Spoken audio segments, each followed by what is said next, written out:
want to do a quick reaction video to this topic that I'm literally was talking to. So, of course, the Spider-Man hype and all the Spider hype that's been going on. Had a and my kids, they just love Spider-Man. As I've explained to some people, they watch the kids show on Disney, which is fun.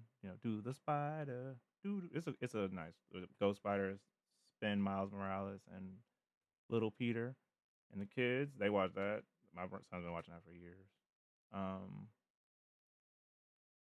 we he's gotten a little older, so we started watching Ultimate Spider-Man, which is fun. I've never gotten all the way through it, but it's gotten good.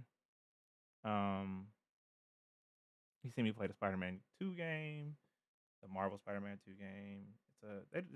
We did Spider-Man a few years ago for Halloween. Like we're Spider people. Spider Verse. He's seen the Spider Verse movies, even though he didn't quite understand. I can't remember. I think he might have been 3 or 4 when the first one came out, or something like that. But we rewatched them. We like those movies. But recently we started watching before the trailer came out. Before it was even announced, I want to say we knew the movie was coming out in June. But before the trailer came out, we was like, "Yo, my kids like Spider Man. Let's rewatch the Spider Mans." Um. Oh no, sorry. Start with the Avengers, right?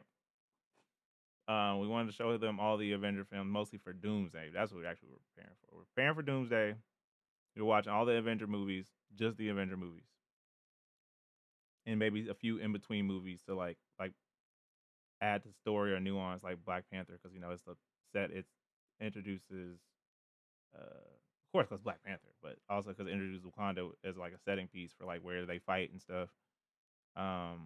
We skipped some though, like some like Winter Soldier. I feel like we should probably watch, but not any of the two side quest ones, but mostly just Avenger films. So Avengers, Ultron, Civil War, and from then we knew the kids seeing Spider-Man Civil War.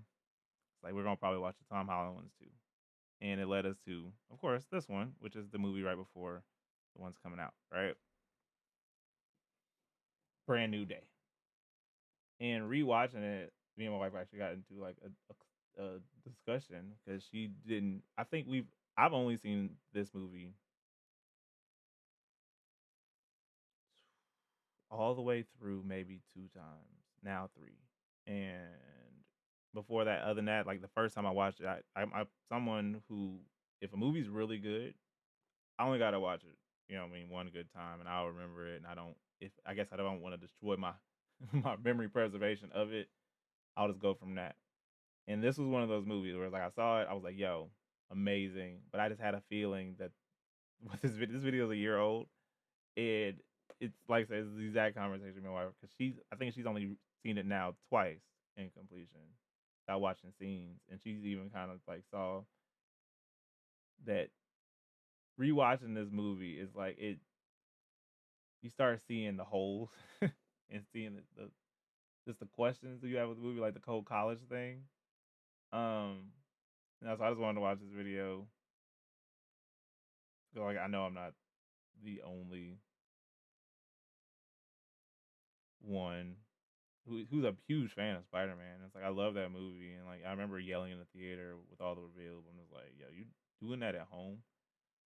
It's not the same. Like you're not gonna scream when Toby and Andrew are on screen, especially when you already know what's coming. Like it's just like it when those are the things that like kind of drive the movie as far as like keeping you together outside the big plot holes and cameo. This video is a great at explaining exactly. So I'm just gonna. I only got 2 minutes through, and I was like, I should react to this because it's Watch funny. the entire world.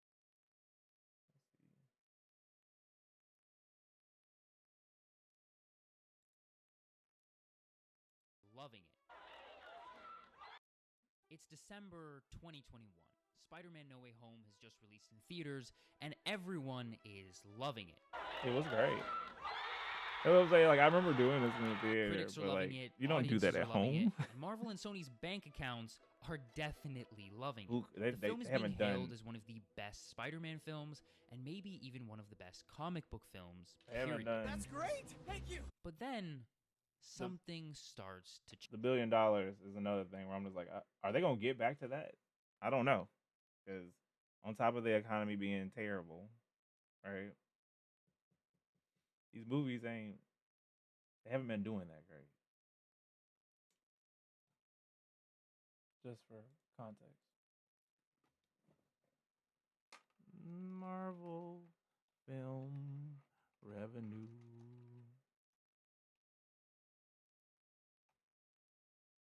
Mm.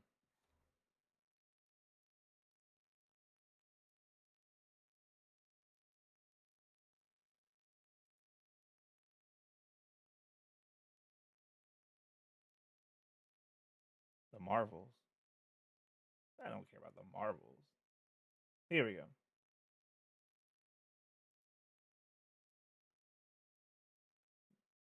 Funky numbers. So, Spider-Man No Way Home.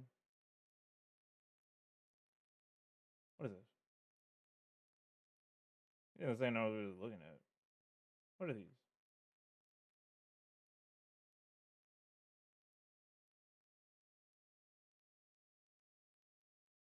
Oh, sorry. There it is. Boom. Boom, boom. Big numbers. Black Panther's still up there. I think it was the first $1 billion one. Right? Then Spider Man. Oh yeah. I mean, just going off this list. It was up there. Number one. Whoop, Black Panther. So we went and saw that movie a gajillion times. All right. I actually saw it in theaters, I think 3 times. That and the original Avengers, which is on this list, are the only ones I've seen in theaters like more than once. But I saw Black Panther like 3, 4 times. Anytime someone was like, "Hey, we gonna go see Black Panther," I'm like, "Hey, I'll go again. Let's go again. Let's go again." Not the same with, as I was explaining, my similar movie to this is Get Out, which is a good movie, but I don't have to watch it again because as I watch it over, it's just gonna destroy the movie's preservation for me. And I literally use that as my other example, and she understood. I'm like, yeah, you don't have to keep watching that one. You can watch it once. But Black Panther, another movie that people criticize over time, but this is such a fun movie, and Ryan Coogler is a really good director, and it's fun outside of the movie plot. You know what I mean? So, and it was a movement. So after that, we got Infinity Wars, which was up there. No Way Home, like I said, billion. Endgame, billion. Deadpool Wolverine, I think might be the last one. Yep. Because it's poor performance since Deadpool Wolverine came out. Yep, 2024. That was the last spark of like, oh, I don't know if it reached a billion. I mean, it was close. It might have. I mean, this is the Lifetime, and it's only at 600 million. These are domestic numbers. I don't know what it did. But these, yeah, they hit these numbers domestic. They usually, yeah. And we just saw the article that Captain Marvel for the Marvels. So now we're getting to this is $1 billion territory. This is the big boys, and this is where we are now. Ooh, lordy. I said Homecoming. Mm-mm. But say the smaller franchises. See, this came out. We know why that one. Oh man, Jonathan. Man, where are we? That's what I'm saying. We are the Marvels. So this is one of the ones they said didn't reach 100 million at all, let alone a billion. 2023, they've been in a slump. Re-releases are making money. Where are we? Where is so Thunderbolts? Boom. 2025. Yikes. 200 mil. Mm-mm. That's not gonna cut it. Another one. Captain America. Wasn't a bad. It was. There was things. You know what I mean? The actor Thunderbolt Ross passed, but we got. Hey, this man's killing it and shrinking. I love it. I think that for the reshoots, it's cool, but I don't think that would kill the movie. I think the movie is not its fault. It's everything after 2023 has kind of been downhill. I didn't watch uh Falcon and Winter Soldier, so yet, but I will. Anthony Mackie's awesome. It's just yeah. So these are the new ones that just completely underperformed. Outside of like the Marvels, which not a good movie. It wasn't. I didn't have fun. The latest movie to come out was Fantastic Four. Here we go. Boom. Fantastic Four First Steps, which literally is right there. So Disney's trying to at least with Spider Man, they gotta at least get homecoming numbers, right? Which I think that should be easy. Oh, I don't know. I don't know. For me, there's some elements I already mentioned. It's gotta be in there. The, but the trailer already reached 1 billion on YouTube because it is an awesome trailer and it's fun and there's a lot of speculation that gets to go around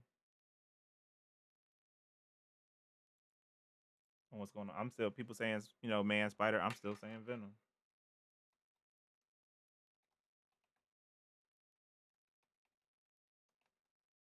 People saying it's Jean Grey. I'm still saying it's the leader. Stuff like that. I can't believe our first hit MIT. MJ, come on, pretend like you're not the happiest you've ever been in your entire life. Hold on. I can't. Why is it still going? Hold on. Spider-Man brand. I said 1 billion, I thought. Hi, my name is Peter Parker. Where is this playing? You don't remember me, but we used to know each other. That's strange. Would they lied to me?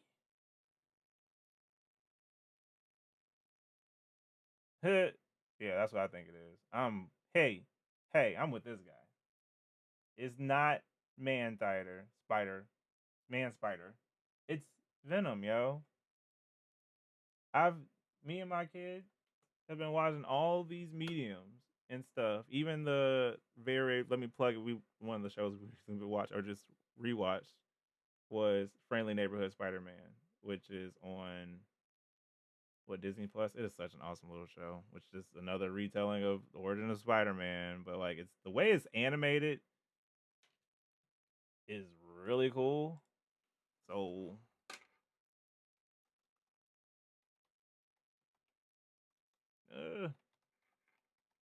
yes, which just got approved for a season 2. And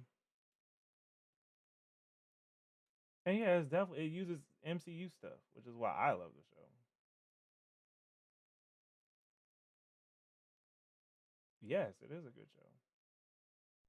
See other YouTubers. Your brilliant Peter appears and falls onto Peter. I'm Nika Minoru. I love the animation. Okay, rude. I didn't name myself. No, The story's not bad. Even my wife got into it. She was like skeptical at first, and then she watched it, and she's like, the only thing she doesn't like is the whole Tombstone story. I like the color swaps the race swaps or ethnicity swaps, whatever you want to call them. Those kind of had me on edge at first. Well, not edge, but just like, huh? But like, no, I like it. I like Black Norman, even if he's gonna be a villain still, I guess. Rewatching it, at first I was like, he wasn't. And I was like, no, he's a villain. Parker. But I like Black Hair. He's really awesome. Mr. Campbell, I remembered I left something in the bathroom. Oh yeah, really, my wife, she likes Tombstone, and she doesn't like that he's gonna be a bad guy. I'm just like, I know. But yeah, animated really well. The storyline's not. It's taking stuff from the MCU and then like alternate timeline from it, Sokovia Accords and all, Iron Man, Avengers. So it's like it's a really cool show. I like what they're doing with it. I like the way it looks. Gotcha. I thought it was dead I'm excited for season 2. In his dumbass costume. Is my suit really that bad? It's just enough funny, just enough action. Oh! But then they would have three. Watch out for that ladder. Just consider it a good deed Oh, from your they friendly was neighborhood stabbing and Spider-Man. we got Scorpion was. Sorry, I'm not giving too much if y'all watch the show. There's killings and stuff. Like the show it gets there, so it's not. I kind of forgot that maybe not for kids. I can't remember what the rating is. It's not like gruesome, but it's like kids gonna ask him like, is he gonna come back? And it's like I don't know, bro. It's a really, really, really good show. So I would recommend By it the way, for I any am Spider fan. Spider-Man. And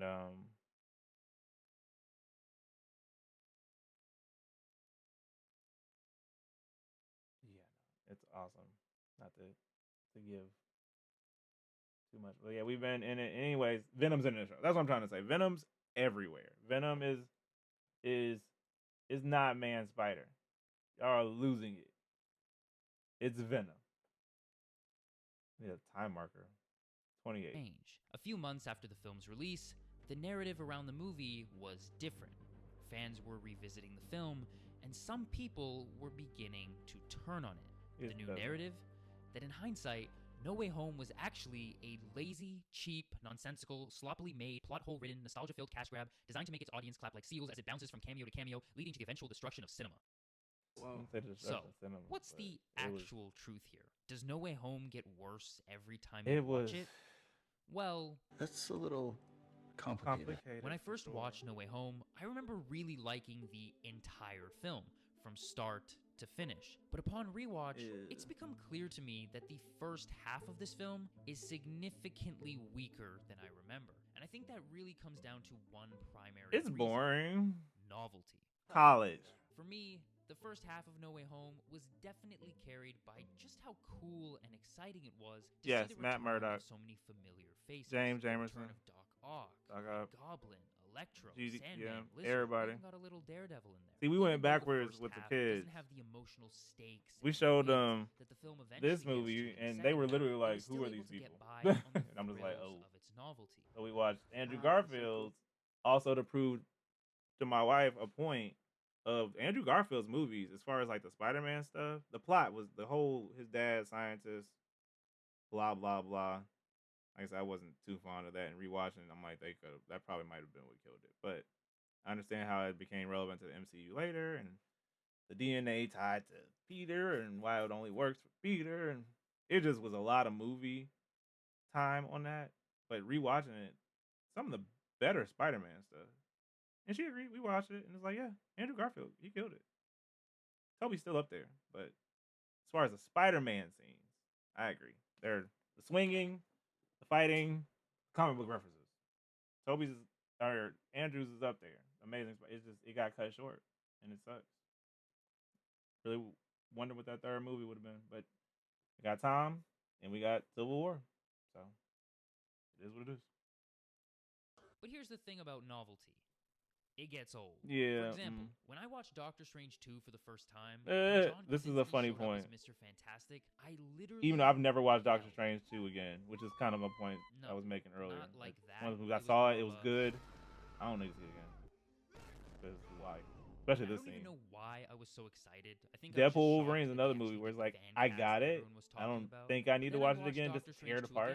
Just a couple weeks ago, and when John Krasinski showed up, guess what I felt? Nothing. And in that way, No Way Home is definitely in a similar boat. With the novelty removed, I kind of find myself just waiting to get to the second half, as the story here, similar to the first two films in his trilogy, feels pretty lightweight when it comes to the emotions and sincerity. Something that, interestingly enough, was never an issue for the Tobey and Andrew films, regardless of their because they're their own movies compared to Tom's, let some of the flaws of this movie which are with the nostalgia part of a whole cinematic universe. So it's like they're just doing Spider-Man things on those movies. In this one, it's like it's going to tie to something bigger. So us just spending time with MJ and Ned in college is boring. Or even, the Doctor Strange is boring. It's like, yo, when are we going to get to why we're here? And then once that happens, it's like the movie's over. So I get his point. Glass is now firmly removed, there's some things that definitely stick out as not the best. For starters, the setup for this film I like Jamie Foxx not makes being no sense. The basic premise here is that Peter Parker can't get into college, so the game plan is to try and brainwash the entire world. Then the spell goes wrong because for some reason these two goofballs don't discuss how the spell works before casting it, and on top of that, somehow this spell going wrong is so damaging that it's able to break open the multiverse. I'm sorry, what? This whole thing forces these guys to act completely out of character and makes literally no sense whatsoever, and it's frustrating because what it leads to is pretty awesome. When we get there, It's just pretty dumb. kind of stupid. That you didn't even think to plead your case with them first before you asked me to brainwash the entire world? Now, on the other hand, though, credit where credit's due. I have to commend how the film incorporates the returning villains into the narrative. Their roles in this movie could have been just as cameos for the audience to marvel at, but instead, the movie finds a way to fit them It's into the better background parts, but it's of still Toby and Peter nonsensical. Parker. By focusing in on the fact that many of them are going to die as soon as they get sent back to their own universe, they actually become integral to Peter's journey of learning. With great power comes great responsibility. He has the power, and in this movie, giving them a second chance is his responsibility. Now, real quick before we continue, if you like to read with your ears rather than your eyes, Nope. Audible has the perfect thing for I can't you. wait till I get me some ads. As already mentioned, this is where the emotional stakes and weight really get to a level that we truly hadn't yet seen in any of the Tom Holland Spider-Man films. And it's why, for the most part, this half of the film has definitely aged better than the first. Because even with the novelty of seeing Toby and Andrew again now gone, at its core, the story here is just a really compelling character arc and struggle for Tom Holland's Spider-Man. The death of Aunt May and Peter's emotional journey that follows is truly great stuff. Also, just seeing Goblin be Goblin is pretty awesome. Nah, he's nightmare juice. Now, without question, That's people. You gotta make one of the little nightmare. The return of Toby and Andrew. What's it In called? retrospect, I actually think the Sleep highlight paralysis of demon their videos. arrivals It's is what me, comes next. Osborn. Andrew portals is cool. Don't get me wrong. You're But such once you a know that punk. it happens, it never quite hits Punk. you as hard as it did the first time. Nope. The next scene, however, is a perfect example of what does. The three Spider-Man standing on the roof together, talking. I literally told my wife this exact sentence because she said, she was like, "Oh, the when Andrew, this is the best scene in Spider-Man." I was like, actually, no. I was like, without a yelling, I literally said word for word, without a yelling audience, this scene is just them playing around in the kitchen of Ned's grandma or whatever. And it was before because she was telling my son, she was like, the best scene. I was like, actually, the best scene is when they all three get together and they start talking about like the Uncle Ben. And then the extra big scene after that is probably when they swing together to land. I was like, even though he's like, I literally said these words, and she was like, eh. And then we watched it, and like I said, no, without the yelling audience, it was not as great. Even though we loved, like I said, my kids even know who Andrew Garfield and Tobey Maguire were. So once again, it's like it's not as great without the audience being in on it. You know what I mean? Or all screaming at the same time. Or that's a theater moment once in a theater. It's not gonna happen again. Versus when they all see each other and they're talking about Uncle Ben's and talking about great power comes great responsibility, which my kids know. You know what I mean? Whereas like that part, very important. Aunt May's, the MJ conversation, which then to me preceded by the conversation about the webbing in the fluid, which is hilarious. And dealing with loss absolutely holds up. My Uncle Ben was killed. It was my fault. I lost Gwen. She was my MJ. This scene is just as good on your 10th viewing of the film as it was on the It first. made me it's emotional. Not built on novelty. It's simply great writing and character work. Instead of just treating these older Spider-Men as spectacles for the audience to clap and cheer at, the movie sets them up as older brother figures, and they're pivotal in helping to guide this younger version of themselves on his journey. I agree. But sir. with all that being said, it's not perfect. Yes, Take the scene at the Statue of Liberty, where the three Spider-Mans stand around talking about their powers and what villains they fought and just generally goofing around. This is Spider-Man stuff. That's good. On It could have been a rewatch, blooper. I didn't feel like it really held up all that well. Like, this scene is pure fan service. And Yeah. viewed in isolation can be a lot of fun, but in the context Oh, like a of the YouTube video? movie, So like a I'm blooper. not sure it really fits. Yeah, it does Like, waste this scene like played very well in theaters. 10 because, minutes. Again, just seeing the three of them on screen together was so like fresh 50. It and did waste some exciting. time. But on rewatch, He's right. this whole conversation just feels tonally. He's absolutely right. As a blooper or a YouTube video, it's a wonderful set piece. In the movie, where it's like you're messing with the runtime, it drug a little bit, for sure. Out of place. Like, this kid's aunt, basically his mother, just died. And ever since then, the film has been in this pretty somber, Yeah. emotional, serious state.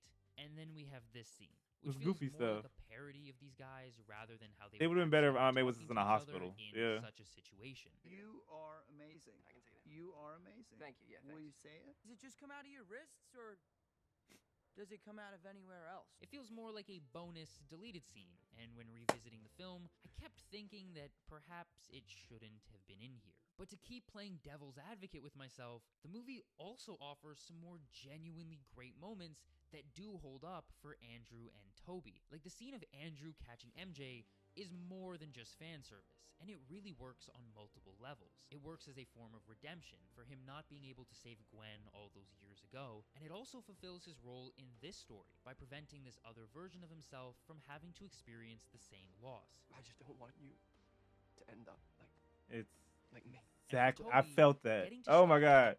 Tell me, I'm like, you seeing this? I'm like, I'm feeling this. And yes, Toby redeeming the goblin by stopping his other. Like, these are more important scenes than Toby and Ned doing magic. From murdering Goblin is another great, satisfying Even though he just choice. gets stabbed. It's a full circle moment as he's finally able to save Norman. just get stabbed? Something Nah, he wasn't able to do in his universe, and he prevents this other version of himself from committing the same mistake that he made. I hunted down the man who I thought did it. I wanted him dead. I got what I wanted. It didn't make it better. And so all of this has aged very well. But you know what hasn't? The final spell. Now, when the movie first came out, I kept trying to find ways to justify this and make It's it kinda work, goofy. but in reality, it just doesn't. Seemingly, Doctor Strange cannot cast a spell to make everyone forget that Peter Parker is Spider-Man, but he can cast a spell to just make them forget Peter Parker altogether?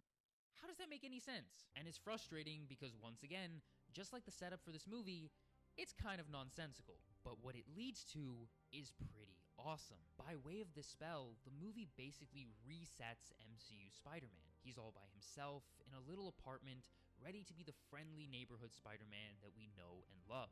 His sacrifice at the end of this movie is one of the most Spider-Man things that Spider-Man has I ever agree. done on film. And in case you're wondering, yes, this absolutely holds up. I mean, as long as they don't have him regress in Spider-Man 4, that is. But those are just my Oh, thoughts. no, If you you're don't know. Home, let me know yours down in the comments. Subscribe to the It's channel, coming. but only He doesn't know it's coming.